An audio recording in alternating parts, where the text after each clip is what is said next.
ഹരേ കൃഷ്ണ. ശ്രീമദ്ഭാഗവതം ചതുർത്ഥസ്കന്ധം 12-ാം അധ്യായം.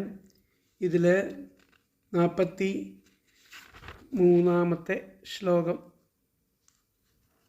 വരെ എടുത്തു. ബാക്കിയുള്ള ഭാഗങ്ങൾ നമുക്ക് നോക്കാം. അതുവരെയുള്ള ഭാഗങ്ങൾ നമുക്കൊന്ന് വായിച്ചു നോക്കാം.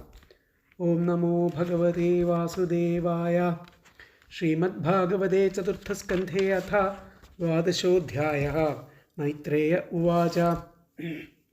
ധ്രുവം നിവൃത്തം പ്രതിബുദ്ധ്യ വൈശസാദപേതമന്യും ഭഗവാൻ ധനേശ്വര തത്രാഗതശ്ചാരണയക്ഷകിന്നരൈः സംസ്തൂയമാനോഭ്യവത് അവദത് കൃതാഞ്ജലിം. ധനദ ഉവാച. ഭോ ഭോ ക്ഷത്രിയദായാദ പരിതുഷ്ടോऽസ്മി തേനഘ യസ്ത്വം പിതാമഹാദേശാദ്വൈരം ദുസ്ത്യജമത്യജ ന ഭവാനവധീദ്യക്ഷാന്ന യക്ഷാ ഭ്രാതരം തവ കാല ഏവ ഹി ഭൂതാനാം പ്രഭുരപ്യയഭാവയോഃ അഹം ത്വമിത്യപാർത്ഥാധീരജ്ഞാനാത് പുരുഷസ്യ ഹി സ്വാപ്നീവാഭാത്യതധ്യാനാദ്യയാ ബന്ധവിപര്യയോ തദ്ഗച്ഛധ്രുവഭദ്രം തേ ഭഗവന്തമഥോക്ഷജം സർവഭൂതാത്മഭാവേന സർവഭൂതാത്മവിഗ്രഹം ഭജസ്വ ഭജനീയാം ക്രിം അഭവായ ഭവച്ഛിദം യുക്തം വിരഹിതം ശക്തിയാ ഗുണമയ്യാത്മമായയാ വൃണീഹി കാമം നൃപയന്മനോഗതം മത്തസ്ത്വമൗത്താനപദേ വിശങ്കിതഃ വരം വരാർഹോംബുജനാഭപാദയോരനന്തരം ത്വാം വയമംഗശുശ്രുമ. മൈത്രേയ ഉവാച. സ രാജരാജേന വരായ ചോദിതോ ധ്രുവോ മഹാഭാഗവതോ മഹാമതി ഹരൗ സവവ്രേ ചലിതാം സ്മൃതിം യയാ തരത്യയത്നേന ദുരത്യയം തമഃ തസ്യ പ്രീതേന മനസാ താം ദത്വൈഡവിഡസ്തതഃ പശ്യതോന്തർദധേ സോപി സ്വപുരം പ്രത്യപദ്യത അഥായജത യജ്ഞേശം ക്രതുഭിർഭൂരിദക്ഷിണൈഃ ദ്രവ്യക്രിയാദേവതാനാം കർമ്മഫലപ്രദം സർവാത്മന്യച്യുതേ സർവേ തീവ്രൗഘാം ഭക്തിമുദ്വഹൻ ദദർശാത്മനി ഭൂതേഷു തമേവാവസ്ഥിതം വിഭും തമേവ ശീലസമ്പന്നം ബ്രഹ്മണ്യം ദീനവത്സലം ഗോപ്താരം ധർമ്മസേതൂനാം വേനിരേപിതരം പ്രജാ ഷട്ത്രിംശദ്വർഷസാഹസ്രം ശശാസക്ഷിതിമണ്ഡലം ഭോഗൈഃ പുണ്യക്ഷയം കുർവൻ അഭോഗൈരശുഭക്ഷയം. ഏവം ബഹുസവം കാലം മഹാത്മാ വിചലേന്ദ്രിയഃ ത്രിവർഗോപൈകം നീത്വാ പുത്രായാദാൻ നൃപാസനം മന്യമാന ഇദം വിശ്വം മായാരചിതമാത്മനി അവിദ്യാരചിതസ്വപ്നഗന്ധർവനഗരോപമം ആത്മത്ര്യപത്യസുഹൃദോ ബലമൃദ്ധകോശം അന്തഃപുരം പരിവിഹാരഭുവശ്ചരമ്യാ ഭൂമണ്ഡലം ജലധിമേഖലമാകലയ്യ കാലോപസൃഷ്ടമിതി സപ്രയൗ വിശാലം. തസ്യാം വിശുദ്ധകരണ ശിവദ്വാർവിഗാഹ്യ ബദ്ധ്വാസനം ജിതമരുന്മനസാ ഹൃദാക്ഷ സ്ഥൂലേ ദധാര ഭഗവൽ പ്രതിരൂപ ഏതധ്യായംസ്തദവ്യവഹിതോ വ്യസൃജത് സമാധൗ ഭക്തിം ഹരൗ ഭഗവതി പ്രവഹന്നജസ്രമാനന്ദബാഷ്പകലയാ മുഹുരർദ്യമാനഃ വിക്ലിദ്യമാനഹൃദയ പുളകാജിതാംഗോ ആത്മാനമസ്മരദസാ വിധിമുക്തലിംഗഃ സദദർശ വിമാനാഗ്ര്യം നഭസോവതരൽ ധ്രുവഃ വിഭ്രാജയദ്ദശദിശോ രാകാപതിമിവോദിതം തത്രാനുദേവ പ്രവരൗ ചതുർഭുജൗ ശ്യാമൗ കിശോരാവരുണാംബുജേക്ഷണൗ സ്ഥിതാവഷ്ടഭ്യ ഗദാം സുവാസസൗ കിരീടഹാരാം ഗദചാരുകുണ്ഡലൗ വിജ്ഞായതാവുത്തമഗായ കിങ്കരാവഭ്യുത്ഥിത സാധ്വസവിസ്മൃതക്രമ നാമനാമാനി ഗൃണൻ മധുദ്വിഷ പാർശ്വപ്രധാനാവിധി സംഹതാഞ്ജലി തം കൃഷ്ണപാദാഭിനിവിഷ്ടമാനസം ബദ്ധാഞ്ജലിം പ്രശ്രയനമ്രകന്ധരം സുനന്ദനന്ദാവുപസൃത്യ സസ്മിതം പ്രത്യൂജതു പുഷ്കരനാഭസമ്മതൗ സുനന്ദനന്ദാവൂചതു ഭോ ഭോ രാജൻ സുഭദ്രം തേ വാചം നോ വഹിത ശൃണു യഃ പഞ്ചവർഷസ്തപസാ ഭവാൻ ദേവമതീതൃപത് തസ്യാഖില ജഗദ്ധാതുരാവാം ദേവസ്യ ശാർഗിണഃ പാർഷദാവിഹ സംപ്രാപ്തൗ നേതും ത്വം ഭഗവൽപദം സുദുർജയം വിഷ്ണുപദം ജിതം ത്വയാ യത്സൂരയോ പ്രാപ്യ വിചക്ഷതേ പരം ആദിഷ്ഠതചന്ദ്രദിവാകരാദയോ ഗ്രഹർക്ഷതാരാः പരിയന്തി ദക്ഷിണം അനാസ്ഥിതം തേ പിതൃഭിർ അന്യൈരപ്യംഗകർഹിചിൽ ആദിഷ്ഠജഗതാം വന്ദ്യം തദ്വിഷ്ണോഃ പരമം പദം ഏതദ്വിമാനപ്രവരമുത്തമശ്ലോകമൗലിനാ ഉപസ്ഥാപിതമായുഷ്മൻ അധിരോഢും ത്വമർഹസി നിശമ്യ വൈകുണ്ഠനിയോജ്യമുഖ്യയോർമധുച്യുതാം വാചമുരുക്രമപ്രിയ കൃതാഭിഷേകകൃത നിത്യമംഗളോ മുനീൻ പ്രണമ്യാശിഷമഭ്യവാദയത് പരിത്യാഭ്യർച്ചതിഷ്ണ്യാഗ്ര്യം പാർഷദാവഭിവന്ദ്യ ച യേഷ തദധിഷ്ഠാതും ബിഭ്രദ്രൂപം ഹിരണ്മയം തദോത്ഥാനപദപുത്രോ ദദർശാന്തകമാഗതം മൃത്യോർമൂർധ്നിപദം ദത്വാ ആരുരോഹാത്ഭുതം ഗൃഹം തദാ ദുന്ദുഭയോ നേതുർമൃദംഗപണവാദയഃ ഗന്ധർവമുഖ്യാഃ പ്രജഗുഃ പേതുകുസുമവൃഷ്ടയഃ സ ച സ്വർലോകമാരോക്ഷ്യൻ സുനീതിം ജനനീം ധ്രുവഃ അന്വസ്മരദഗം ഹിത്വാ ദീനാം യാസ്യേ ത്രിവിഷ്ടപം ഇതി വ്യവസിതം തസ്യ വ്യവസായ സുരോത്തമോ ദർശയാമാസ തുർവേ ദേവീം പുരോയാനേന ഗച്ഛതിം തത്ര തത്ര പ്രശംസദ്ഭിഃ പഥി വൈമാനികൈഃ സുരൈഃ അവകീര്യമാണോ ദദൃശേ കുസുമൈഃ ക്രമശോ ഗ്രഹാൻ ത്രിലോകിം ദേവയാനേന സോദിവ്രജ്യ മുനീനപി പരസ്താദ്യത് ധ്രുവഗതിർവിഷ്ണോഃ പദമഥാഭ്യഗാത് യദ്ഭ്രാജമാനം സ്വരുചൈവ സർവതോ ലോകാസ്ത്രയോ ഹ്യനുവിഭ്രാജന്ത ഏതേ യന്നാവ്രജൻ ജന്തുഷു യേനനുഗ്രഹാ വ്രജന്തി ഭദ്രാണി ചരന്തി യേ നിശം ശാന്താഃ സമതിശുദ്ധാഃ സർവഭൂതാനുരഞ്ജനാഃ യാന്ത്യഞ്ജസാച്യുതപദം അച്യുതപ്രിയബാന്ധവാഃ ഇത്യുത്ഥാനപദപുത്രോ ധ്രുവകൃഷ്ണപരായണഃ അഭൂത് ത്രയാണാം ലോകാനാം ചൂഡാമണിരിവാമലഃ ഗംഭീരവേഗോ നിമിഷം ജ്യോതിഷാം ചക്രമാഹിതം യസ്മിൻ ഭ്രമതി കൗരവ്യ മേഢ്യാമിവ ഗവാം ഗണഃ മഹിമാനവിലോക്യാസ്യ നാരദോ ഭഗവാൻ ഋഷിഃ ആതോദ്യം വിതുദൻ ശ്ലോകാൻ സത്രേ ഗായത് പ്രചേതസാം നാരദ ഉവാച നൂനം സുനീതേഃ പതിദേവതായാസ്തവപ്രഭാവസ്യ സുതസ്യ താം ഗതിം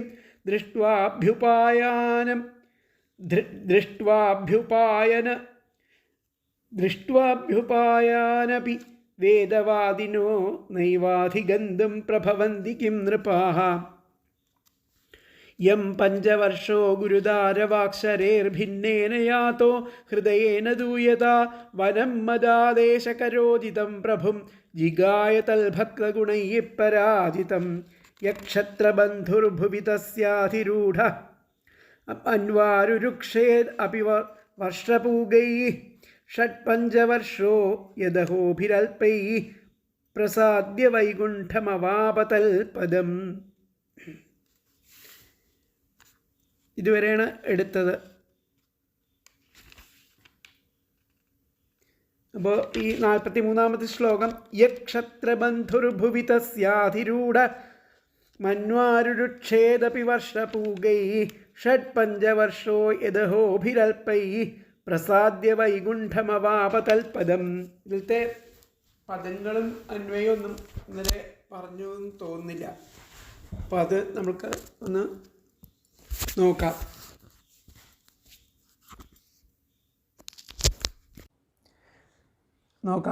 ഷഡ്പഞ്ചവർഷ 5-6 വയസ്സ് പ്രായമായവൻ, അൽപൈഹി കുറഞ്ഞ അഹോഭി ദിവസങ്ങൾ കൊണ്ട് വൈകുണ്ഠം ആ വൈകുണ്ഠനാഥനെ പ്രസാദിപ്പിച്ച് യത് തത് പദം അവിടുത്തെ ആ സ്ഥാനം ഏതോ അതിനെ അവാപ പ്രാപിച്ചു.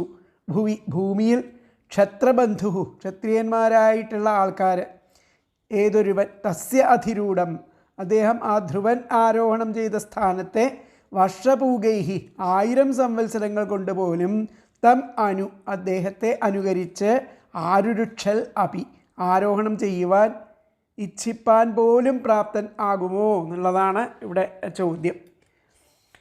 അപ്പോൾ 5-6 വയസ്സ് മാത്രം പ്രായമായവനായിരിക്കുന്ന അദ്ദേഹം കുറഞ്ഞ ദിവസം കൊണ്ട് ആ വൈകുണ്ഠനാഥനെ പ്രസാദിപ്പിച്ച് അവിടുത്തെ ആ സ്ഥാനം ഏതോ അതിനെ പ്രാപിച്ചു.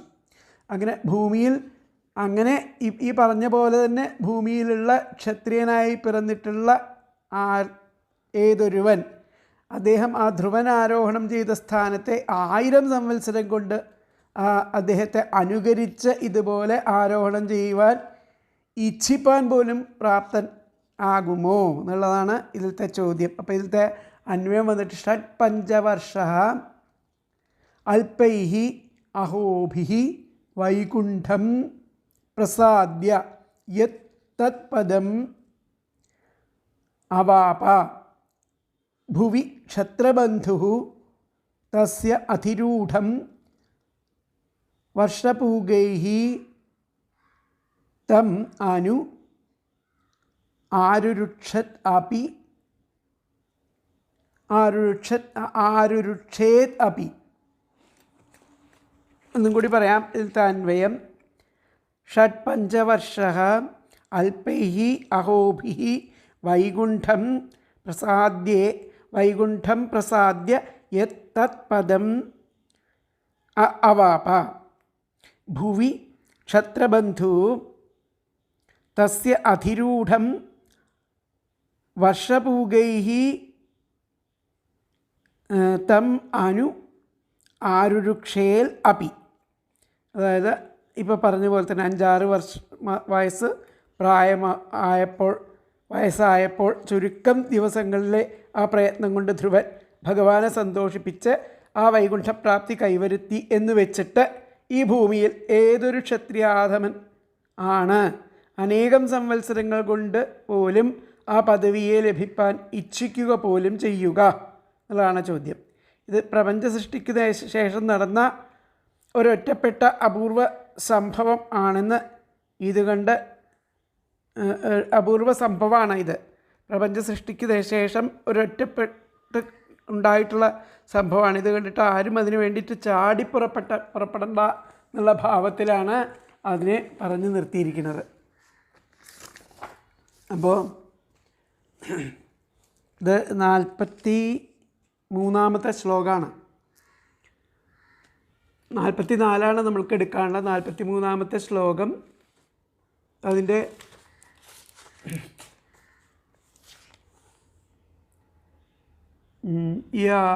യാതൊരുവൻ 5 വയസ്സ് മാത്രം ഉള്ളവനായിരുന്നിട്ടും ആ കുറച്ച് ദിവസങ്ങൾ കൊണ്ട് വൈകുണ്ഠനെ പ്രസാദിപ്പിച്ച് അദ്ദേഹത്തിൻ്റെ സ്ഥാനത്തിലെത്തി. ആ വിശിഷ്ട സ്ഥാനം അനേകായിരം വർഷങ്ങൾ കൊണ്ട് പോലും ഏതു ക്ഷത്രിയനാൽ പ്രാപിക്കാൻ കഴിയുക എന്നൊക്കെയാണ് അതിൻ്റെ അർത്ഥം ആയിട്ടും വ്യാഖ്യാനമൊക്കെ പറഞ്ഞത്. അപ്പോൾ അടുത്ത ശ്ലോകം നമുക്ക് നോക്കാം. 44-ാമത്തെ. മൈത്രേയ ഉവാച ഏതത്തേഭിഹിതം സർവം യൽ പൃഷ്ടോഹമിഹ ത്വയാ ധ്രുവസ്യോദ്ദാമയശസശ്ചരിതം സമ്മതം സതാം.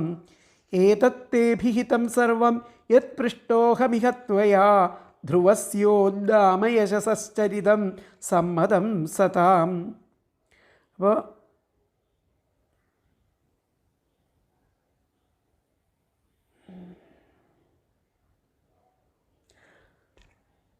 അഹം ഞാൻ ത്വയ അങ്ങയാൽ ഇഹ യത് പൃഷ്ടോഹമിഹ യത് ഞാൻ അങ്ങയാൽ ഇപ്പോൾ എന്ത് ചോദിക്കപ്പെട്ടുവോ യത് പൃഷ്ടോഹമിഹ ത്വയ അങ്ങയാൽ എന്ത് ചോദിക്കപ്പെട്ടുവോ ഉദ്ദാമയശസ മഹായശസ്വിയായിരിക്കുന്ന ആ ധ്രുവൻ്റെ സജ്ജനസമ്മതം ആയിരിക്കുന്ന ഈ ആഖ്യാനം, ഈ ചരിത്രം അങ്ങയ്ക്കായിട്ട് എല്ലാം അഭിഹിതം പറഞ്ഞു തരപ്പെട്ടു എന്നുള്ളതാണ്. ഏതത്തേഭിഹിതം ഇപ്രകാരം പറഞ്ഞു തരപ്പെട്ടു. സർവം എല്ലാം. യത് പൃഷ്ടോഹമിഹത്വയ അങ്ങയാൽ ചോദിക്കപ്പെട്ടതിന് എല്ലാറ്റിനും ആയിട്ട് ധ്രുവസ്യോദ്ദാമയശസശ്ചരിതം ആ ധ്രുവൻ്റെ മഹായശസ്വിയായിരിക്കുന്ന ആ ധ്രുവൻ്റെ ആ ചരിതത്തെ, സജ്ജനസമ്മതമായിരിക്കുന്ന ആ ചരിതത്തെ, സമ്മതമായ ആ ചരിതത്തെ, ഈ ആഖ്യാനത്തെ അങ്ങയ്ക്കായിട്ട് സർവം എല്ലാം അഭിഹിതം പറഞ്ഞു തരപ്പെട്ടു എന്നുള്ളതാണ്. ധ്രുവസ്യോദ്ദാമയശസശ്ചരിതം സമ്മതം സദാം.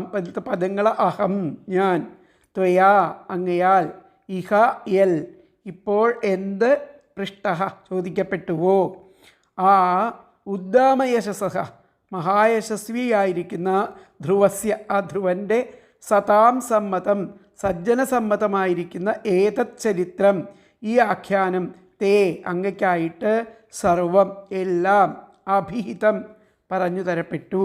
എന്നുകൂടി പറയാം.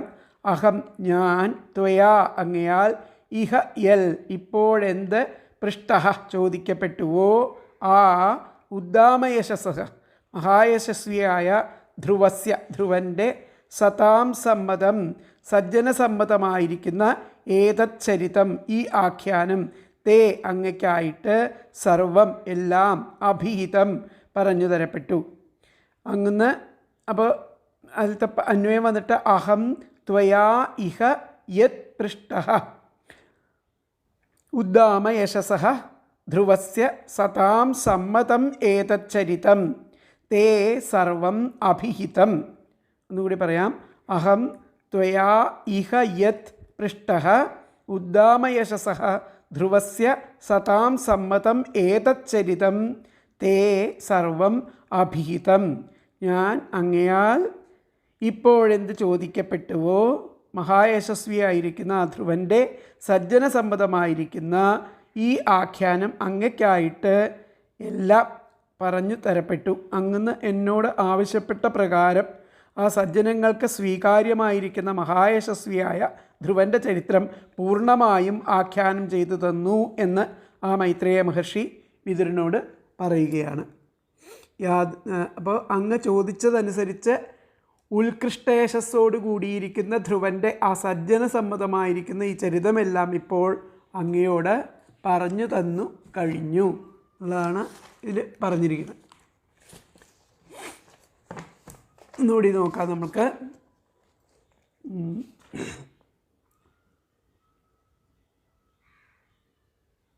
മൈത്രേയൻ പറഞ്ഞു, ഹേ വിതുര, യാതൊന്നിനെക്കുറിച്ച് നീ എന്നോട് ചോദിച്ചുവോ, ആ മഹാകീർത്തിമാനായ ധ്രുവൻ്റെ ആ സത്തുക്കൾക്ക് സമ്മതമായിരിക്കുന്ന ആ ചരിത്രം അങ്ങയോട് ഞാൻ പറഞ്ഞു.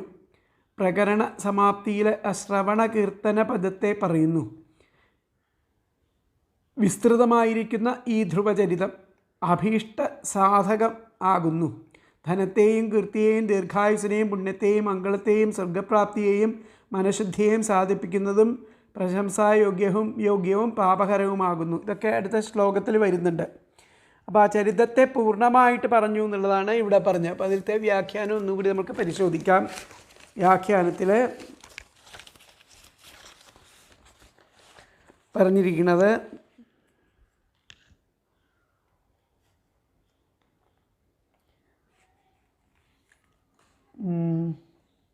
ത്വയാ ഹേ വിതുര, അല്ലയോ വിതുര, ത്വയാ യത് പൃഷ്ടം അങ്ങയാൽ എന്താണ് ചോദിക്കപ്പെട്ടത്, തത് അത് ധ്രുവസ്യ ചരിതം ആ ധ്രുവൻ്റെ ചരിതം കഥിതം ഇവിടെ കഥിക്കപ്പെട്ടു, പറയപ്പെട്ടു.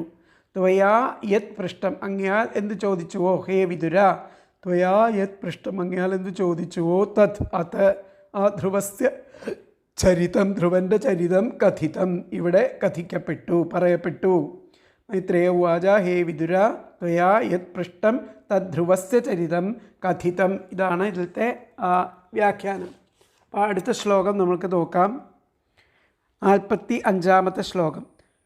ധന്യം യശസ്യമായുഷ്യം പുണ്യം സ്വസ്ത്യേനം മഹത് സ്വർഗ്യം ദ്രവ്യം സൗമനസ്യം പ്രശസ്യമഘമർഷണം ധന്യം യശസ്യം ആയുഷ്യം.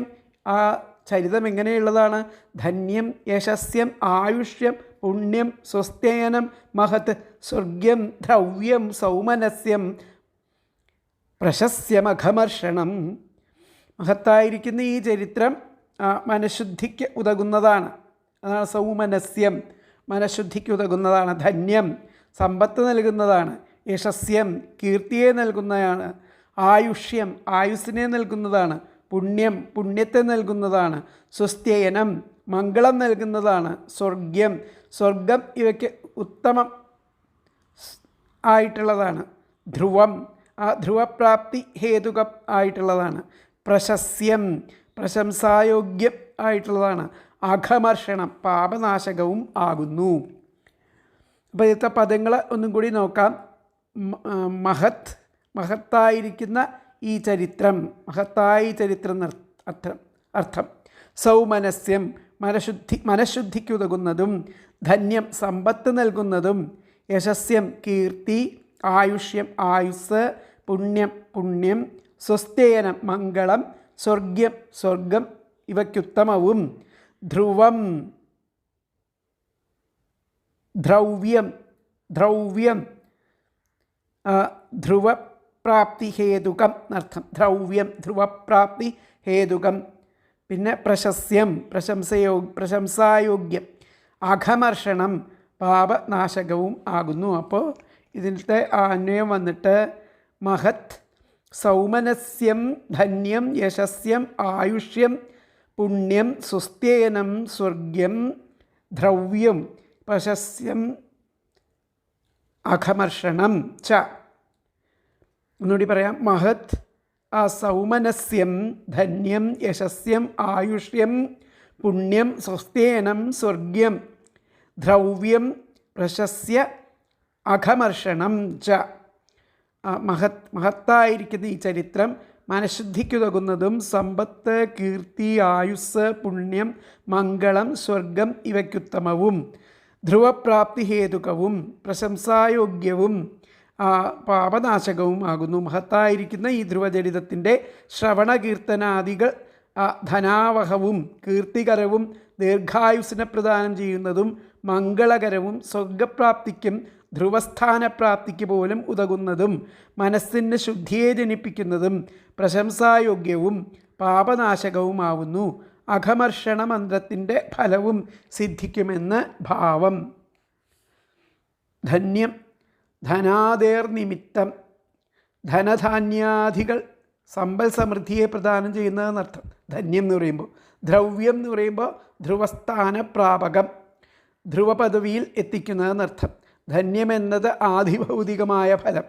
സ്വർഗ്യം, ദ്രവ്യം ഇവ ആധിദൈവികമായിരിക്കുന്ന ഫലം. അവശേഷിച്ചവ ആധ്യാത്മികം. ഇങ്ങനെ ഫലത്രയാത്മകമാണ് ഈ പുണ്യചരിത്രം.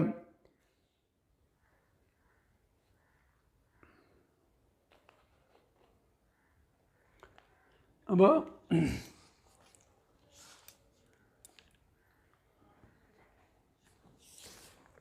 പറഞ്ഞിരിക്കുന്നത് പറഞ്ഞു. അപ്പോൾ എന്താണ് ഇതിൻ്റെ ആ ചരിത്രം അങ്ങയോട് ഞാൻ പറഞ്ഞു. ആ പ്രകരണ സമാപ്തിയിൽ ശ്രവണകീർത്തന പദത്തെ പറയുന്നു. വിസ്തൃതമായിരിക്കുന്ന ഈ ധ്രുവചരിതം അഭീഷ്ടസാധകമാകുന്നു. ധനത്തെയും കീർത്തിയെയും ദീർഘായുസിനെയും പുണ്യത്തെയും മംഗളത്തെയും സ്വർഗപ്രാപ്തിയെയും മനഃശുദ്ധിയെയും സാധിപ്പിക്കുന്നതും പ്രശംസായോഗ്യവും പാപഹരവും ആകുന്നു പറഞ്ഞു. അപ്പോൾ അങ്ങ് ചോദിച്ചതനുസരിച്ച് പറഞ്ഞ ഈ ധ്രുവചരിതം ധനപ്രദവും യശസ്കരവും ആയുർവർദ്ധകവും പുണ്യപ്രദവും മംഗളങ്ങൾക്കിരിപ്പിടവും മഹത്തരവും സ്വർഗസാധകവും ധ്രുവഗതി പ്രദാനം ചെയ്യുന്നതും ശാന്തികരവും പ്രശംസാർഹവും പാപനാശകവും ആകുന്നു. അപ്പോൾ ഇനി അതിലത്തെ വ്യാഖ്യാനത്തിൽ ഇദം ധന്യം, ഇത് വളരെ ധന്യമായിരിക്കുന്ന. യശസ്യം, യശസ്സിനെ ഉണ്ടാക്കുന്ന. ആയുഷ്യം, ആയുസ്സിനെ വർദ്ധിപ്പിക്കുന്ന. സ്വർഗ്യം, സ്വർഗ പദവി എത്തിക്കുന്ന. പാപനാശകം, പാപനാശനം ഉണ്ടാക്കുന്ന ചരിത്രമാവുന്നു. ഇദം ധന്യം യശസ്യം ആയുഷ്യം സ്വർഗ്യം പാപനാശകം. ഇദം, ഇത് ധന്യം ധന്യമായതാവുന്നു, യശസ്യ യശസ് ഉണ്ടാക്കുന്നതും, ആയുഷ്യം ആയുസ്സിനെ വർദ്ധിപ്പിക്കുന്നതും, സ്വർഗ്യം സ്വർഗ ഫലപ്രദവും, പാപനാശകം പാപനാശകവുമാകുന്നു. ഇതം ധന്യം യശസ്യം ആയുഷ്യം സ്വർഗ്യം പാപനാശകം. ഇതാണ് അതിലത്തെ വ്യാഖ്യാനം. അപ്പോൾ അടുത്ത ശ്ലോകം നമ്മൾക്ക് നോക്കാം. ശ്രുത്വേതത് ശ്രദ്ധയാഭീക്ഷ്ണമച്യുതപ്രിയചേഷ്ടിതം ഭവേദ്ഭക്തി ഭഗവതി യയാ സ്യാത് ക്ലേശസംക്ഷയഃ. ശ്രുത്വേതത് ശ്രദ്ധയാഭീക്ഷ്ണം. ഈ കഥ ഇങ്ങനെ വളരെ ശ്രദ്ധയോട് കൂടിയിട്ട് കേട്ട് കഴിഞ്ഞാൽ അർത്ഥം. ശ്രുത്വേതത് ശ്രദ്ധയാഭീക്ഷ്ണം അച്യുതപ്രിയചേഷ്ടിതം. ആ ഭക്തൻ്റെ ചരിത്രം, അച്യുതപ്രിയചേഷ്ടിതം, ആ ഭഗവത് ഭക്തൻ്റെ ഈ ചരിത്രം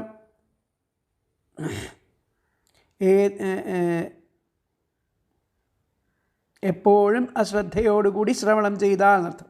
ഭവേത് ഭക്തിർ ഭഗവതി. ഭഗവാങ്കൽ ഭക്തി ഭവിക്കും. യഥാസ്യാൽ ക്ലേശസംക്ഷയം. അതുകൊണ്ട് ആ ക്ലേശനാശകവും നാശനവും ഉണ്ടാവും.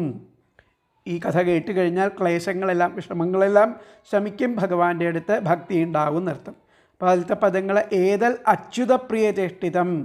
ഭഗവത് ഭക്തൻ്റെ ഈ ചരിത്രം, അഭീക്ഷ്ണം എപ്പോഴും, ശ്രദ്ധയാ ശ്രദ്ധയോടെ, ശ്രുത്വ ശ്രവണം ചെയ്താൽ, ഭഗവതി ഭഗവാങ്കൽ ഭക്തി ഭക്തി ഭവേത് ഭവിക്കും, യയാ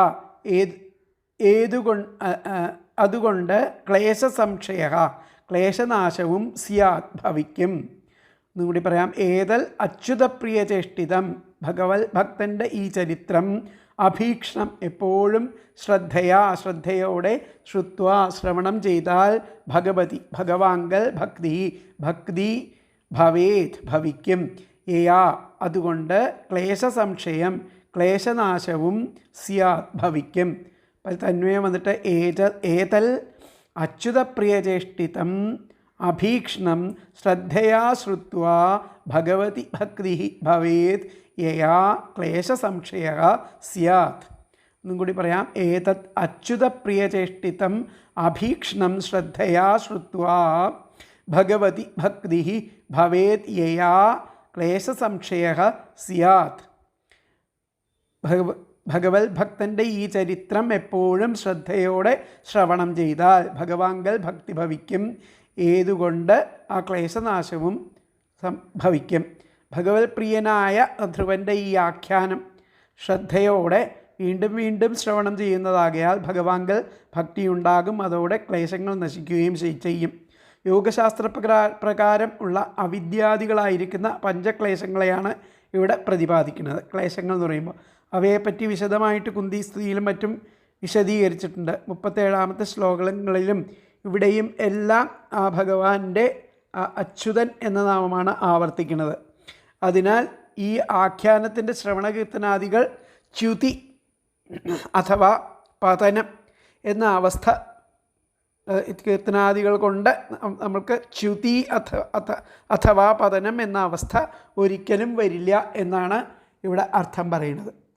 അച്യുതപ്രിയചേഷ്ടിതമായിരിക്കുന്ന ഇത് വീണ്ടും വീണ്ടും കേൾക്കുന്ന പക്ഷം ഭഗവാനിൽ ഭക്തിയുണ്ടാകും, ക്ലേശങ്ങൾക്ക് വിരാമം ഉണ്ടാവുകയും ചെയ്യും. അപ്പോൾ നിഷ്കാമന്മാർ ശ്രവിക്കുന്നത് കൊണ്ട് ആ ഫലം പറയുന്നു. ഭഗവാന്റെ പ്രിയഭക്തനായിരിക്കുന്ന ധ്രുവൻ്റെ ചരിത്രം ശ്രദ്ധയോടുകൂടി പല പ്രാവശ്യം കേൾക്കുന്നത് കൊണ്ട് ഭഗവത് ഭക്തി ഉണ്ടാകും. ആ ഭക്തിയാൽ സകല ക്ലേശങ്ങളും ക്ഷയിക്കുകയും ചെയ്യും. അപ്പോൾ അതിലത്തെ വ്യാഖ്യാനം വന്നിട്ട് ഏതത് ശ്രുത്വ ഇപ്രകാരം ഇത് കേട്ടാൽ ഭഗവതി ഭഗവാനിൽ ഭക്തിയും ക്ലേശക്ഷയശ്ച ഭവതി ക്ലേശക്ഷയവും ഭവിക്കുന്നു. ഏതത് ശ്രുത്വ ഇപ്രകാരം ഇത് കേട്ടാൽ, കഥ കേട്ടാൽ, ഭഗവതി ഭഗവാനിൽ ഭക്തിയും ക്ലേശക്ഷയശ്ച ക്ലേശക്ഷയങ്ങളും ഭവിക്കുന്നു ഭവതി. അപ്പം ഏതൽ ശ്രുത്വാ ഭഗവതി ഭക്തി ക്ലേശക്ഷയശ്ച ഭവതി എന്നാണ് വ്യാഖ്യാനത്തിൽ പറയുന്നത്. അപ്പോൾ അടുത്ത ശ്ലോകം നമുക്ക് നോക്കാം. 47ാമത്തെ ശ്ലോകം. മഹത്വമിച്ഛതാം തീർത്ഥം ശ്രോതുഃ ശീലാദയോ ഗുണാ യത്ര തേജസ് തദിച്ഛൂനാം മാനോ യത്ര മനസ്വിനാം. മഹത്വമിച്ഛതാം തീർത്ഥം ശ്രോതുശീലാദയോ ഗുണാഃ യത്ര തേജസ്തദിച്ഛൂനാം മാനോ യത്ര മനസ്വിനാം. ഈ ചരിത്രം കൊണ്ട് ആ ശ്രോതാവിന് സൗശീല്യം മുതലായിട്ടുള്ള ഗുണങ്ങൾ ഉണ്ടാവും. മഹത്വത്തെ ഇച്ഛിക്കുന്നവർക്ക് ആ പുണ്യപ്രദവും അതുപോലെ അതിനെ കാക്ഷിക്കുന്നവർക്ക് തേജസ്സും ഉണ്ടാകും. യാതൊന്നുകൊണ്ട് ആ സന്മനസ്സുള്ളവർക്ക് അഭിമാനവും കൈവരും, സ്വന്തം മാനം കൈവരും എന്നർത്ഥം. മഹത്വം ഇച്ഛതാം തീർത്ഥം, ആരാണ് ആ മഹാത്മ്യത്തെ ഇച്ഛിക്കുന്നത് അവർക്ക് തീർത്ഥം, അത് പവിത്രമായിരിക്കുന്ന കഥയായിട്ട് തീരും. ശ്രോതുവു കേൾക്കുന്നവർക്ക് ശീലാദയോ ഗുണ, സൗശീല്യം തുടങ്ങിയിട്ടുള്ള ഗുണങ്ങളുണ്ടാവും. എത്ര അവർ തേജസ്തദിച്ഛൂനാം, തേജസ്സുള്ളവരായിട്ട് തരും. ഇച്ഛകളൊക്കെ സാധിക്കും. മാനോ അവർക്ക് സ്വന്തം അഭിമാനം ഉണ്ടാകും, സ്വാഭിമാനം കൈവരും എന്നർത്ഥം. എത്ര മനസ്വിനാം, സന്മനസ്സുള്ളവർക്ക് ആ സ്വാഭിമാനം കൈവരും എന്നർത്ഥം. മഹത്വമിച്ഛതാം തീർത്ഥം ശ്രോതുഃ ശീലാദയോ ഗുണാ യത്ര തേജസ്തദിച്ഛൂനാം മാനോ യത്ര മനസ്വിനാം. യത് പദങ്ങൾ, എത്ര ഏത്, ഈ ചരിത്രം കൊണ്ട് എന്നർത്ഥം. എത്ര ശ്രോതുഹു ശ്രോതാവിന്, ശീലാദേഹ സൗശീല്യം മുതലായ ഗുണാഹ ഗുണങ്ങൾ ഉണ്ടാകും. മഹത്വം ഇച്ഛതാം ഇച്ഛിക്കുന്നവർക്ക് തീർത്ഥം പുണ്യപ്രദമാണ് ഇത്. തദിച്ഛൂനാം അതിനെ കാക്ഷിക്കുന്നവർക്ക് തേജസ്സുണ്ടാകും. യത്ര യാതൊന്നുകൊണ്ട് മനസ്വിനാം സന്മനസ്സുള്ളവർക്ക് മാനഹ സ്വാഭിമാനവും കൈവരും. അപ്പോൾ എത്ര ആദ്യം പറഞ്ഞിരിക്കുന്നത് ഏത്, ഈ ചരിത്രം കൊണ്ട് എന്നർത്ഥം. ശ്രോതുഹു ശ്രോതാവിന് ശീലാദേഹ സൗശീല്യം മുതലായിട്ടുള്ള ഗുണങ്ങൾ ഉണ്ടാകും. മഹത്വം ഇച്ഛതാം ഇച്ഛിക്കുന്നവർക്ക് തീർത്ഥം പുണ്യപ്രദവും. തദിച്ഛൂനാം അതിനെ കാക്ഷിക്കുന്നവർക്ക് തേജസ്സും ഉണ്ടാകും. എത്ര യാതൊന്നുകൊണ്ട് മനസ്വിനാം സന്മനസ്സുള്ളവർക്ക് മാനഹ അഭിമാനവും കൈവരും എന്നർത്ഥം. അപ്പോൾ അതിലത്തെ അന്വയം വന്നിട്ട് എത്ര ശ്രോതുഹു ശീലാദേഹ ഗുണാ മഹത്വം ഇച്ഛതാം തീർത്ഥം തത് ഇച്ഛൂനാം തേജഃ യത്ര മനസ്വിനാം മാനഃ. എന്നുകൂടി പറയാം. യത്ര ശ്രോതുഹു ശീലാദേഹ ഗുണാ മഹത്വം ഇച്ഛതാം തീർത്ഥം തദിച്ഛൂനാം തേജഃ യത്ര മനസ്വിനാം മാനഃ. അപ്പോൾ ഈ ചരിത്രം കൊണ്ട് ആ ശ്രോതാവിന് സൗശീല്യം മുതലായ ഗുണങ്ങളുണ്ടാകും. മഹത്വത്തെ ഇച്ഛിക്കുന്നവർക്ക് പുണ്യപ്രദവും അതിനെ കാക്ഷിക്കുന്നവർക്ക് തേജസ്സും ഉണ്ടാകും. യാതൊന്നുകൊണ്ട് തന്നെ അസന്മനസ്സുള്ളവർക്ക് അഭിമാനവും കൈവരും. ഈ ചരിത്രം ശ്രവിച്ചാൽ സൗശീല്യാദി ഗുണങ്ങൾ വന്നു ചേരും. മഹത്വം ആഗ്രഹിക്കുന്നവർക്ക് അത് ലഭിക്കാനുള്ള പുണ്യ സ്ഥാനമാണ് ഇത്. തേജസ് കാക്ഷിക്കുന്നവർക്ക് അതും, അഭിമാനം ഇച്ഛിക്കുന്നവർക്ക് സന്മനസ്സുള്ളവർക്ക് അതും ലഭിക്കും എന്നുള്ളതാണ് ഇവിടെ പറഞ്ഞിരിക്കുന്നത്. അപ്പോൾ മഹത്വം ആഗ്രഹിക്കുന്നവർക്ക് അത് ലഭിക്കാനുള്ള പുണ്യസ്ഥാനമാണിത്. ഇത് കേട്ടാൽ കേൾക്കുന്നവന് ശീലാദി സർവ്വഗുണങ്ങളും ഉണ്ടാകും. ഇത് കേൾക്കുന്ന പക്ഷം തേജസ്സും ആഗ്രഹിക്കുന്നവർക്ക് തേജസ്സും മനസ്വികൾക്ക് മാനവും ലഭിക്കും. മഹത്വം ആഗ്രഹിക്കുന്നവർക്ക് അതിനെ സാധിപ്പിക്കുന്നതായിരിക്കുന്ന പരിശുദ്ധ തീർത്ഥമാണ് ഈ ധ്രുവചരിതം. കേൾക്കുന്നവർക്കും പഠിക്കുന്നവർക്കും സൗശീല്യാദി ഗുണങ്ങളും തേജസ്സിനെ ആഗ്രഹമുള്ളവർക്ക് അതും, ലോകത്തിൽ നിന്ന് സൽക്കാരം ഇച്ഛിക്കുന്നവർക്ക് അതും ഇതിൽ നിന്ന് സിദ്ധമാകും അതാണ് അതിൻ്റെ അർത്ഥമായിട്ട് വരുന്നത്. അതിലത്തെ വ്യാഖ്യാനം യസ്മിൻ, യസ്മിൻ ചരിതേ, ഈ ചരിത്രത്തെ കൊണ്ട് മഹത്വമിച്ഛത, മഹത്വത്തെ ഇച്ഛിക്കുന്നവർക്ക് മഹത്വപ്രാപ്തിസ്ഥാനം ശ്രോതുഹു, മഹത്വപ്രാപ്തിസ്ഥാനം ലഭിക്കുന്നു. ശ്രോതുഹു കേൾക്കുന്നവർക്ക് ശീലാദയോ സൗശീല്യാദി ഗുണാശ്ച ഗുണങ്ങളും ഭവിക്കുന്നു അർത്ഥം. അപ്പോൾ യസ്മിൻ ചരിതേ, ഈ ചരിത്രത്തെ മഹത്വമിച്ഛത, മഹത്വത്തെ ഇച്ഛിക്കുന്നവർക്ക് മഹത്വപ്രാപ്തിസ്ഥാനമാകുന്നു ഈ ചരിത്രം. ശ്രോതുഹു കേൾക്കുന്നവർക്ക് ശീലാദയോ ഗുണാശ്ച ആ സൗശീലാദി ഗുണങ്ങൾ ഭവന്തി വന്നു ഭവിക്കുന്നു. അപ്പോൾ യസ്മിൻ ചരിതം മഹത്വമിച്ഛതാം മഹത്വപ്രാപ്തിസ്ഥാനം ശ്രോതുഹു ശീലാദയോ ഗുണശ്ച ഭവന്തി എന്നുള്ളതാണ് ഇതിലത്തെ വ്യാഖ്യാനം. യസ്മിൻ ചരിതം മഹത്വമിച്ഛതാം മഹത്വപ്രാപ്തിസ്ഥാനം ശ്രോതുഹു ശീലാദയോ ഗുണാശ്ച ഭവന്തി. അപ്പോൾ അടുത്ത ശ്ലോകം നോക്കാം. 46 മഹത്വമിച്ഛതാം തീർത്ഥം അത് 47 അത് കഴിഞ്ഞു. 47 ശ്ലോകമാണ് നമ്മളിപ്പോൾ പഠിച്ചത്. അത് കഴിഞ്ഞു. ഈ ചരിത്രം 48 ഇനിയുള്ള ശ്ലോകം. അപ്പോൾ തീർത്ഥം എന്നതിന് അനേകം അർത്ഥങ്ങളുണ്ട്. മഹത്വത്തെ പ്രാപിക്കാനുള്ള സ്ഥാനം എന്നാണ് ഇവിടെ ശ്രീധരാചാര്യർ നൽകുന്ന അർത്ഥം. തീർത്ഥം മഹത്വാവാപ്തിസ്ഥാനം ആണ്. ആദി ശബ്ദം കൊണ്ട് സൗശീലാദി സർവഗുണങ്ങളും സിദ്ധിക്കും. ഇവിടെ പറഞ്ഞ മഹത്വശീലാദി ഗുണങ്ങൾ തേജസ്, മാനം എന്നിവ സർവസൗഭാഗ്യങ്ങളുടെയും ഉപലക്ഷണം ആണ്. സംഖ്യാമാത്ര വിവക്ഷായാം ലോകേ ശ്രൂയത്തെ വച തദുദാഹരണം ദേയം വൃഷലത്വബഹുത്വവത്.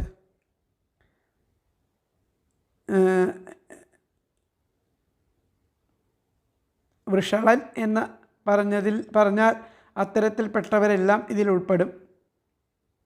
ധർമ്മധ്വംസകൻ എന്നാണ് അർത്ഥം.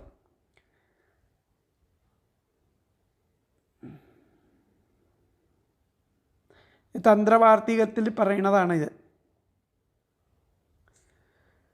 അപ്പോൾ നമുക്ക് അതിനെ അത്ര ശ്രദ്ധിക്കേണ്ട. അടുത്ത ശ്ലോകം നോക്കാം. 48 പ്രയതഃ കീർത്തയേൽ പ്രാതഃ സമവായേ ദ്വിജന്മനാം സായം ച പുണ്യശ്ലോകസ്യ ധ്രുവസ്യ ചരിതം മഹത്. പ്രയതഃ കീർത്തയേത് പ്രാതഃ സമവായേ ദ്വിജന്മനാം സായം ച പുണ്യശ്ലോകസ്യ ധ്രുവസ്യ ചരിതം മഹത്. ആ പ്രഭാതത്തിലും അതുപോലെ വൈകുന്നേരത്തും ആ ശുദ്ധിയോടെ ആ ദ്വിജന്മാരുടെ സദസ്സിൽ, അതായത് ബ്രാഹ്മണരുടെ സദസ്സിൽ ആ പുണ്യകീർത്തിമാനായിരിക്കുന്ന ആ ധ്രുവൻ്റെ മാഹാത്മ്യമുള്ള ചരിതം കീർത്തിക്കേണ്ടതാണ്. ബ്രാഹ്മണരുടെ ഇടയിൽ, അതായത് ഭഗവാന്റെ കഥകളെ കേൾക്കാൻ ഇച്ഛിക്കുന്നവരുടെ ഇടയിൽ ഈ പുണ്യകഥകൾ എല്ലാ ദിവസവും പ്രഭാതത്തിലും വൈകുന്നേരവും ഒക്കെ കീർത്തിക്കേണ്ടതാണ് എന്നർത്ഥം. പ്രയതഃ. അപ്പോൾ ഇതിൽ അർത്ഥം നോക്കാം നമുക്ക്. വാക്കുകളുടെ അർത്ഥം. ശുദ്ധിയോടെ കീർത്തയെ കീർത്തിക്കുന്ന, പ്രാതഃ എപ്പോൾ പ്രാതകാലത്തും, സമവായേ സായങ്കാലത്തും, ദ്വിജന്മനാം ദ്വിജന്മാരുടെ, സമവായേ എന്ന് പറഞ്ഞു കഴിഞ്ഞാൽ അതല്ല, സമവായ എന്ന് പറഞ്ഞു കഴിഞ്ഞാൽ സദസ്സിൽ ശുദ്ധിയോടെ കീർത്തിച്ചാൽ, പ്രാതഃ സമവായേ രാവിലെ പ്രഭാതത്തിൽ സഭയിൽ, ദ്വിജന്മാരുടെ സഭയിൽ, അതുപോലെ സായം ച വൈകുന്നേരവും, പുണ്യശ്ലോകസ്യ അധ്രുവൻ്റെ പുണ്യശ്ലോക ചരിതം മഹത് കീർത്തിച്ചാൽ മാഹാത്മ്യം ഉള്ള ചരിത്രം കീർത്തിക്കേണ്ടതാണ് എന്നർത്ഥം. അപ്പോൾ പ്രേതഃ കീർത്തയേത് പ്രാതഃ സമവായേ ദ്വിജന്മനാം സായം ച പുണ്യശ്ലോകസ്യ ധ്രുവസ്യ ചരിതം മഹത്. പ്രാതഃ പ്രഭാതത്തിലും, സായം ച വൈകുന്നേരത്തും, പ്രയതഃ ശുദ്ധിയോടെ, ദ്വിജന്മനാം ദ്വിജന്മാരുടെ, സമവായേ സദസ്സിൽ, പുണ്യശ്ലോകസ്യ ആ പുണ്യകീർത്തിമാനായ ധ്രുവസ്യ ധ്രുവൻ്റെ, മഹത് മാഹാത്മ്യമേറിയ ചരിതം ചരിത്രത്തെ കീർത്തിക്കേണ്ടതാണ്. എന്നുകൂടി പറയാം. പ്രാതഃ പ്രഭാതത്തിലും, സായം ച വൈകുന്നേരത്തും, പ്രയതഃ ശുദ്ധിയോടെ, ദ്വിജന്മനാം ദ്വിജന്മാരുടെ, സമവായേ സദസ്സിൽ, പുണ്യശ്ലോകസ്യ പുണ്യകീർത്തിമാനായ ധ്രുവസ്യ ധ്രുവൻ്റെ, മഹത് മാഹാത്മ്യമുള്ള ചരിത്രത്തെ കീർത്തിക്കേണ്ടതാണ്. അപ്പോൾ സൽകീർത്തിമാനായിരിക്കുന്ന, അപ്പോൾ ഇതിലത്തെ അന്വയം വന്നിട്ട് പ്രാതഃ സായം ച പ്രയതഃ ദ്വിജന്മനാം സമവായേ പുണ്യശ്ലോകസ്യ ധ്രുവസ്യ മഹത് ചരിതം കീർത്തയേത്. എന്നുകൂടി പറയാം. പ്രാതഃ സായം പ്രയതഃ ദ്വിജന്മനാം സമവായേ പുണ്യശ്ലോകസ്യ ധ്രുവസ്യ മഹത് ചരിതം കീർത്തയേത്. പ്രഭാതത്തിലും വൈകുന്നേരത്തും ആ ശുദ്ധിയോടെ ആ ദ്വിജന്മാരുടെ സദസ്സിൽ ആ പുണ്യകീർത്തിമാനായിരിക്കുന്ന ധ്രുവൻ്റെ ആ മാഹാത്മ്യമുള്ള ഈ ചരിത്രം കീർത്തിക്കേണ്ടതാണ്. സൽകീർത്തിമാനായിരിക്കുന്ന ധ്രുവൻ്റെ ഈ ചരിത്രം ദേഹശുദ്ധിയോടും മനഃശുദ്ധിയോടും കൂടി പ്രാതകാലത്തും സന്ധ്യാകാലത്തും ബ്രാഹ്മണ ക്ഷത്രിയ വൈശ്യന്മാരടങ്ങുന്ന സദസ്സിൽ കീർത്തിക്കേണ്ടതാണ്. പ്രേതശബ്ദത്തിൻ്റെ അർത്ഥം ശുദ്ധി, മനഃശുദ്ധി, ബാഹ്യശുദ്ധി, ആന്തരിക ശുദ്ധി ഒക്കെ ഉള്ളവരുടെ ആയിരിക്കുന്ന ഭക്തന്മാരുടെ സദസ്സിൽ നിന്നർത്ഥം. അപ്പോൾ ബ്രാഹ്മണാദികളുടെ സദസ്സിൽ വെച്ച് പുണ്യകീർത്തിയായ ധ്രുവൻ്റെ മഹത്തായ ചരിത്രം പ്രഭാതത്തിലും സന്ധ്യയ്ക്കും ശ്രദ്ധയോടെ കീർത്തനം ചെയ്യണം. അപ്പോൾ പുണ്യശ്ലോകനായ ധ്രുവൻ്റെ മഹത്തായ ചരിത്രം സായംകാലത്തിലും പ്രാതകാലത്തിലും ശുദ്ധഭക്തിയോടുകൂടി ആ ബ്രാഹ്മണ സഭയിൽ കീർത്തിക്കണം എന്നാണ് ഇതിൽ പറഞ്ഞിരിക്കുന്നത്. അപ്പോൾ അതിലത്തെ വ്യാഖ്യാനം വന്നിട്ട്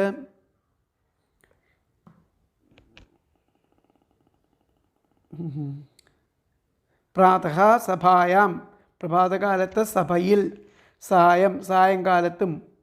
പിന്നെ അടുത്ത ശ്ലോകത്തിൽ പിന്നെയും പറയുന്നുണ്ട് കുറേ സമയത്ത് പൗർണമാസ്യാം അമാവാസ്യാം, പൗർണമിയിലും അമാവാസിയിലും ദ്വാദശിയിലും ഇതൊക്കെ ശ്രവണം ചെയ്താൽ എന്നുള്ളതിനെ പറ്റിയിട്ട് അടുത്ത ശ്ലോകത്തിലും പറയുന്നുണ്ട്. അപ്പോൾ അടുത്ത ശ്ലോകങ്ങളും കൂടി നമുക്ക് നോക്കാം. അപ്പോൾ സൽകീർത്തിമാനായിരിക്കുന്ന ധ്രുവൻ്റെ ചരിത്രം ഇങ്ങനെ കേട്ടാൽ ദ്വിജശബ്ദത്തിന് ആ ബ്രാഹ്മണൻ എന്ന് മാത്രം അർത്ഥം പറഞ്ഞാൽ പോരാ. അവിടെ ബ്രഹ്മക്ഷത്രിയ വിശൂദ്ര വർണ്ണാസ്ത്വാദ്യ ആസ്ത്രയോ ദ്വിജാഹ, വർണ്ണാസ്ത്വാദ്യാസ്ത്രയോ ദ്വിജാഹ. യാജ്ഞവൽക്യസ്മൃതി അനുസരിച്ച് ബ്രാഹ്മണൻ, ക്ഷത്രിയൻ, വൈശ്യൻ, ശൂദ്രൻ എന്നിങ്ങനെ വർണ്ണങ്ങൾ 4. അവരിൽ ആദ്യത്തെ 3 കൂട്ടരും ദ്വിജന്മാർ. സമവായേ അവരുടെ സഭായാം എന്നർത്ഥം. കീർത്തയേത് എന്നതിൽ അവിധി, കീർത്തിക്കണം.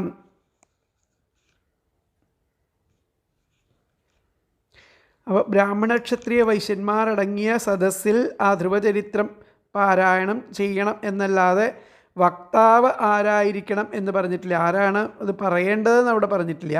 ഭാഗവതം അധ്യയനം ചെയ്യുവാൻ അധികാരമുള്ള ആർക്കും വക്താവാകാം. അധ്യയനാധികാരം 4 വർണ്ണത്തിൽപ്പെട്ടവർക്കും ഉണ്ടെന്ന് ഭാഗവതം തന്നെ വ്യക്തമായിട്ട് പറയുന്നുണ്ട്. വിപ്രോധീത്യാപ്നുയാത് പ്രാജ്ഞാം രാജന്യോദധിമേഖലാം വൈശ്യോ നിധിപതിത്വം ച ശൂദ്ര ശുദ്ധേത പാതകാത് എന്ന് പറയുന്നുണ്ട്. വിപ്രഹ അധീത്യ പ്രജ്ഞാം ആപ്നുയാത്, രാജന്യ അധീത്യ ഉദധിമേഖലാം ആപ്നുയാത്, വൈശ്യ അധീത്യ നിധിപതിത്വം ആപ്നുയാത്, ശൂദ്ര അധീത്യ പാതകാത് ശുദ്ധേത എന്നന്വയം. ബ്രാഹ്മണൻ അധ്യയനം ചെയ്താൽ കേവല ജ്ഞാനം ലഭിക്കും. ക്ഷത്രിയൻ അധ്യയനം ചെയ്താൽ സാമ്രാജ്യാധിപതിയാകും. വൈശ്യൻ അധ്യയനം ചെയ്താൽ കുബേരൻ്റെ പദവി ലഭിക്കും, ധനധാന്യ സമൃദ്ധി ഉണ്ടാവുന്നർത്ഥം. ശൂദ്രൻ അധ്യയനം ചെയ്താൽ പാപവിമുക്തനാകും എന്നർത്ഥം. അധ്യയനത്തിന് അധികാരിഭേദം ഇല്ല, ഫലഭേദം മാത്രമേ ഉള്ളൂ. അധ്യയനത്തിന് ആർക്കും അധികാരിഭേദം ഇല്ല എന്നുള്ളത് ഭാഗവതം ഇവിടെ തന്നെ പറഞ്ഞു. വിപ്രോധീത്യാപ്നുയാൽ പ്രാജ്ഞാം രാജന്യോദധിമേഖലാം വൈശ്യോ നിധിപതിത്വം ച ശൂദ്രശുദ്ധേത പാതകാൽ. അപ്പോൾ ഇനി അടുത്ത അവസരങ്ങളിലും കൂടി അത് അങ്ങനെ വായിക്കുകയാണെന്നുണ്ടെങ്കിൽ, കേൾക്കുകയാണെന്നുണ്ടെങ്കിൽ അതിൻ്റെ ആ നല്ല ഗുണങ്ങൾ ലഭിക്കുന്നതാണ്. ഏതൊക്കെ അവസരങ്ങളിലാണ്? 2 ശ്ലോകങ്ങളിൽ കൂടിയാണ് പറയുന്നത്, 49ഉം 50ഉം. പൗർണമാസ്യാം സിനീവാല്യാം ദ്വാദശ്യാം ശ്രവണേഥവാ ദിനക്ഷയേ വിദീപാദേ സംക്രമേ അർക്കദിനേപി വാ ശ്രാവയേ ശ്രദ്ധധാനാനാം തീർത്ഥപാദപദാശ്രയഃ നേച്ഛംസ്തത്ര ആത്മനാത്മാനം സന്തുഷ്ടൈതി സിദ്ധ്യതി. ഒന്നുകൂടി ചൊല്ലാം. പൗർണമാസ്യാം സിനീവാല്യാം ദ്വാദശ്യാം ശ്രവണേ അഥവാ ദിനക്ഷയേ വ്യതീപാതേ സംക്രമേ അർക്കദിനേപി വാ ശ്രാവയേ ശ്രദ്ധധാനാനാം തീർത്ഥപാദപദാശ്രയഃ നേച്ഛംസ്തത്ര ആത്മനാത്മാനം സന്തുഷ്ടൈതി സിദ്ധ്യതി. ആ പൗർണമിയിലെ വെളുത്തവാവിൽ, പിന്നെ കൃഷ്ണപക്ഷ ചതുർദശി, സിനീവാല്യാം എന്ന കൃഷ്ണപക്ഷ ചതുർദശിയിലെ ദ്വാദശി തിഥിയിൽ, തിരുവോണം നാളിൽ, ശ്രവണേ തിരുവോണം നാളിൽ അല്ലെങ്കിൽ ദിനക്ഷയെ സായംകാലത്ത് വൈകുന്നേരം, വ്യതീപാതകാലത്ത്, സംക്രമ ദിവസങ്ങളിൽ, അർക്കദിനെ ഞായറാഴ്ചകളിൽ, ഭഗവത് പാദങ്ങൾ സ്മരിച്ചുകൊണ്ട് ശ്രദ്ധാലുക്കൾക്ക് കേൾപ്പിച്ചുകൊള്ളണം. അതിൽ ഫലാപേക്ഷ കൂടാതെ ആ സ്വയമേവ സംതൃപ്തനായാൽ, അങ്ങനെ കേൾപ്പിക്കുമ്പോൾ അതിൽ യാതൊരു ഫലവും ഇച്ഛിക്കാതെ കണ്ട് സന്തുഷ്ടനായിട്ടുണ്ടെങ്കിൽ അവൻ സിദ്ധനായിട്ട് ഭവിക്കണു എന്നുള്ളതാണ് പറയുന്നത്. അപ്പോൾ ഇതിലത്തെ പദങ്ങൾ നോക്കാം നമുക്ക്. പൗർണമാസ്യാം വെളുത്തവാവ്, സിനീവാല്യാം കൃഷ്ണപക്ഷ ചതുർദശി, ദ്വാദശി ഈ പക്ഷങ്ങളിലും, ശ്രവണേ തിരുവോണം നക്ഷത്രത്തിലും, അഥവാ അല്ലെങ്കിൽ ദിനക്ഷയെ സായംകാലത്തോ, വ്യതീപാതകാലത്തോ, സംക്രമ ദിവസത്തിലോ, അർക്കദിനെ അപി വാ ഞായറാഴ്ചയോ, തീർത്ഥപാദാശ്രയ ഭഗവത് പാദങ്ങൾ സ്മരിച്ചുകൊണ്ട്, ശ്രദ്ധാനാനാം ശ്രദ്ധാലുക്കൾക്ക്, ശ്രാവയേൽ കേൾപ്പിക്കുകയാണെന്നുണ്ടെങ്കിൽ, തത്ര അതിൽ, നേച്ഛൻ ഫലാപേക്ഷ കൂടാതെ, ആത്മാനം സ്വയമേവ എന്ന് പറഞ്ഞാൽ സ്വയമേവ സന്തുഷ്ട ഇതി സംതൃപ്തനായാൽ, സിദ്ധ്യതി അവൻ സിദ്ധനായിട്ട് ഭവിക്കുന്നു. ഒന്നുകൂടി പറയാം.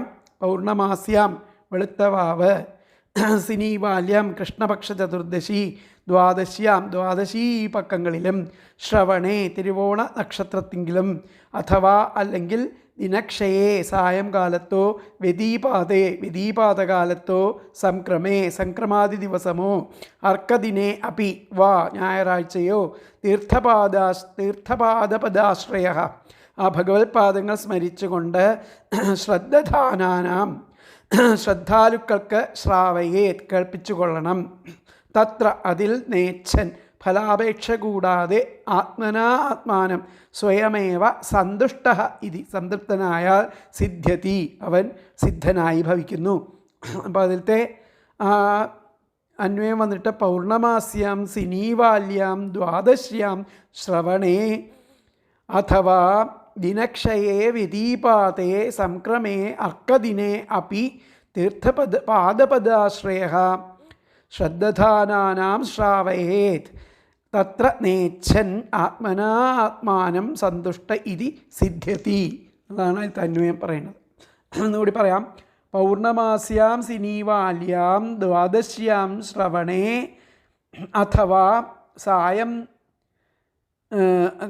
അഥവാ ദിനക്ഷയെ വ്യതീപാതേ സംക്രമേ അർക്കദിനെ അപി വാ പാദപദാശ്രയ ശ്രദ്ധാനാനാം ശ്രാവയേത് തത്ര നേച്ഛൻ ആത്മാനം സന്തുഷ്ട ഇതി സിദ്ധ്യതി. അതായത് വെളുത്തവാവ് കൃഷ്ണപക്ഷ ചതുർദശി, ദ്വാദശി ഈ പക്കങ്ങളിലും, തിരുവോണ നക്ഷത്രത്തിങ്കലും, അഥവാ സായംകാലത്തോ വ്യതീപാതകാലത്തോ, സംക്രമ ദിവസങ്ങളിലോ, ഞായറാഴ്ചയോ ഭഗവത് പാദങ്ങൾ സ്മരിച്ചുകൊണ്ട് ശ്രദ്ധാലുക്കൾക്ക് ഇത് കേൾപ്പിച്ചു കൊള്ളണം. അതിൽ ഫലാപേക്ഷ കൂടാതെ സ്വയമേവ സംതൃപ്തനാകുകയാണെങ്കിൽ അവൻ സിദ്ധനായി ഭവിക്കും. വെളുത്തവാവ് കൃഷ്ണപക്ഷ ചതുർദശി, ദ്വാദശി, തിരുവോണം എന്നീ ദിവസങ്ങളിലോ, സന്ധ്യാനേരത്തോ, വ്യതീപാതമുള്ള സമയത്തോ, സംക്രമ പുണ്യകാലത്തോ, ഞായറാഴ്ച ദിവസമോ വക്താവ് ഭഗവാന്റെ ശ്രീപാദങ്ങളെ സ്മരിച്ചുകൊണ്ട് ശ്രദ്ധാലുക്കളായിട്ടുള്ള സദസ്യരെ ഈ ചരിത്രം കേൾപ്പിക്കണം. അതിന് പ്രതിഫലം ഇച്ഛിക്കാതെ സ്വയം സംതൃപ്തനായിട്ട് പാരായണം ചെയ്താൽ പരമസിദ്ധിയെ പ്രാപിക്കും.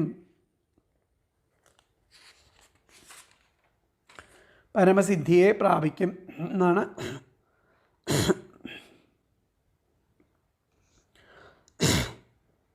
അതാണ് 49ാമത്തെ ശ്ലോകത്തിൽ അനേകം പദങ്ങൾ സാങ്കേതികങ്ങളാകയാൽ ഓരോന്നായിട്ട് വിശദീകരിക്കാം. പൗർണമാസി എന്ന് പറഞ്ഞു കഴിഞ്ഞാൽ വെളുത്തവാവ് എന്നർത്ഥം. സൂര്യചന്ദ്രന്മാർ ഏറ്റവും അകലെ അന്യോന്യം 7ാം രാശിയിൽ വരുന്ന ദിവസം വരുന്നു എന്നും, ചന്ദ്രൻ ആ മാസത്തിൽ പൂർണ്ണനായി ഉദിക്കുന്ന ദിവസമെന്നും പൗർണമാസിക്ക് പറയാം.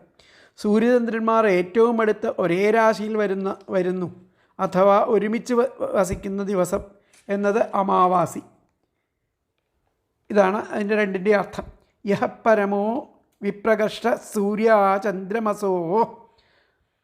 സൂര്യാചന്ദ്രമസോ സാ പൗർണമാസി യപരമഃ സന്നികർഷഃ അമാവാസ്യാം യതോ ന ദൃശ്യത്തെ സൂര്യ സഹഭാവാദത്തോ അമാവാസ്യാത് അന്യതരസ്യാം ഇതി പാണിനി സ്മൃതിയിൽ പറയുന്നതാണത്. സഹ വസതശ്ചന്ദ്രാർക്കാവസ്മിന്നിതി ത്വമമാവാസ്യാ ശബ്ദ. ഇനി സിനീവാലി എന്നുള്ളതിന് കൃഷ്ണപക്ഷ ചതുർദശി എന്നാണ് ഇവിടെ അർത്ഥം. സിനീവാലി, കുഹു എന്നിവർ ദേവപത്നിമാരാണെന്ന് നിരുക്താകാരന്മാരും രണ്ടും അമാവാസിയാണെന്ന് യാജ്ഞികരും അർത്ഥം കൽപ്പിക്കുന്നു. സിനീവാലിക്ക് അമാവാസിയുടെ തലേ ദിവസം എന്നും കുഹു എന്നതിന് അമാവാസിയുടെ പിറ്റേന്നാൾ എന്നുമാണ് പ്രസിദ്ധമായിരിക്കുന്ന അർത്ഥം. യാസ്കനിരുക്ത പ്രകാരം സിനീവാലി കുഹൂരിതി ദേവപത്ന്യാവിധി നൈരുക്താഹ അമാവാസ്യേ ഇതി യാജ്ഞികാഹ യാ പൂർവാം അമാവാസ്യ സാ സിനീവാലി യോത്തര സാ കുഹൂരിതി വിജ്ഞായതേ എന്ന് പറയുന്നു. വ്യതിപാതം എന്ന് പറഞ്ഞു കഴിഞ്ഞാൽ 27 നിത്യയോഗങ്ങളിൽ ഒന്നായിട്ടാണ് ഇതിനെ ആധുനിക ജ്യോതിശാസ്ത്രം പരിഗണിക്കുന്നത്. എന്നാൽ ജ്യോതിശാസ്ത്ര ദൃഷ്ട്യാ വ്യതിപാതം എന്തെന്ന് നിർണയ സിന്ധുവിൽ നിന്ന് ഉദ്ധരിക്കാം. വൈശാഖ ശുക്ലദ്വാദശ്യാം യോഗവിശേഷോ ഹേമാദ്രൗ ജ്യോതിശാസ്ത്രേ പഞ്ചാനനസ്ഥൗ ഗുരുഭൂമിപുത്രൗ മേഷേ രവി സ്യാദ്യതി ശുക്ലപക്ഷേ പാശാഭിധാനാകരഭേണ യുക്താ തിഥിർവ്യതിപാത ഇതീഹ യോഗ. ഇതിലെ ഓരോ വാക്കുകളെ പറ്റിയിട്ടും ഇതിൽ വ്യക്തമായിട്ട് വിവരിക്കുന്നുണ്ട്. അത് അടുത്ത ക്ലാസ്സിൽ മുഴുവനായിട്ട് വിവരിക്കാം. അപ്പോൾ ഇത്രയും കാര്യങ്ങൾ മനസ്സിലാക്കുക. ഹരേ കൃഷ്ണ. ബാക്കി അടുത്ത ക്ലാസ്സിൽ.